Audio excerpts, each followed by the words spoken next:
আজকে আমি দেখাবো তাজা শিং মাছের ঝোল। মাছগুলো ধুয়ে পরিষ্কার করে নিলাম। মাছগুলো ভেজে নিয়েছি। পেঁয়াজ, আদা, রসুন কেটে নিয়েছি। এখন পেস্ট করে নেব। তেজপাতা, গোটা জিরে ফোড়ন দিলাম। মশলাগুলো দিয়ে দিলাম।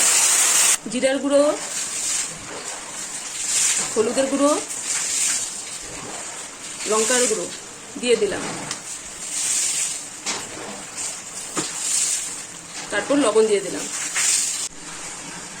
সবজি দিয়ে কষিয়ে নিলাম। কষানো হয়ে গেছে, এখন আমি পরিমাণ মতো জল দিয়ে দিব।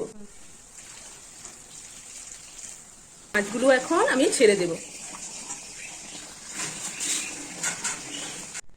এখন আমার রেসিপিটা হয়ে গেছে। যদি ভালো লাগে লাইক করবেন, কমেন্ট করবেন, শেয়ার করবেন, সাবস্ক্রাইব করবেন।